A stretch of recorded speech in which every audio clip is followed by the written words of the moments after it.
Dans cette vidéo, nous allons voir 3 astuces pour économiser la batterie de votre ordinateur sur Windows.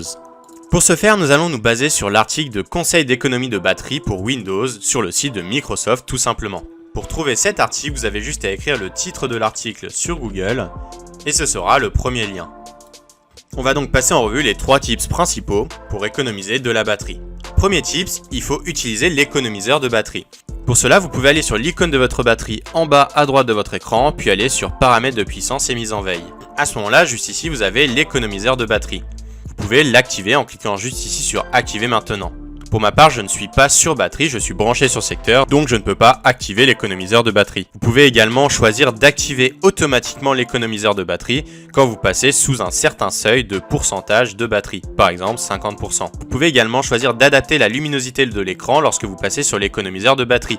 Forcément, avoir un écran qui est très lumineux consomme beaucoup de batterie, contrairement à avoir un écran plus faible en luminosité. Le deuxième tips concerne les paramètres d'affichage. En effet, comme je viens de le dire juste avant, c'est essentiellement votre écran qui va consommer beaucoup de votre batterie. Donc en jouant sur les paramètres d'affichage de votre écran, vous allez pouvoir économiser de la batterie. Par exemple, vous pouvez réduire le délai d'extinction de l'écran, encore une fois dans le même menu, mais en allant sur écran éveil et adapter les durées de désactivation de l'écran lorsque vous êtes sur batterie. En l'occurrence pour ma part c'est 10 minutes, mais je peux mettre 5, 3, 2 ou voire 1 minute. De cette manière-là, si je m'en vais de mon ordinateur et que je le laisse allumer sur batterie, l'écran s'éteindra assez rapidement pour économiser de la batterie.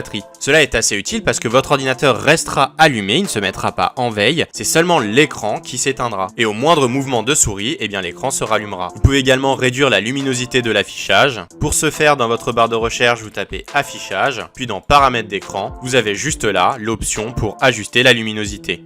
Enfin, vous pouvez réduire le taux d'actualisation de l'écran, c'est-à-dire la fréquence de votre écran. Pour ce faire, pareil, vous allez dans affichage, paramètres d'écran, puis tout en bas, vous avez paramètres avancés. Et juste ici, vous avez la fréquence d'actualisation. Vous pouvez choisir par exemple 60 Hz et de cette manière-là, votre écran s'actualisera moins fréquemment et donc la batterie de votre ordinateur sera moins sollicitée. Comme vous le voyez, c'est noté juste ici, un taux supérieur fournit évidemment un mouvement plus fluide, mais demande également davantage de puissance et donc de batterie. Ensuite, vous pouvez ajuster d'autres paramètres graphiques de votre ordinateur, comme par exemple utiliser un arrière-plan plus sombre ou utiliser un mode sombre sur des applications. Si vous souhaitez savoir comment mettre le mode sombre sur Windows, je vous renvoie à la vidéo en description. Et pour terminer, vous pouvez modifier les paramètres d'alimentation de votre ordinateur. Pour ce faire, vous ouvrez les paramètres de votre ordinateur en allant sur le menu démarrer, puis en ouvrant les paramètres.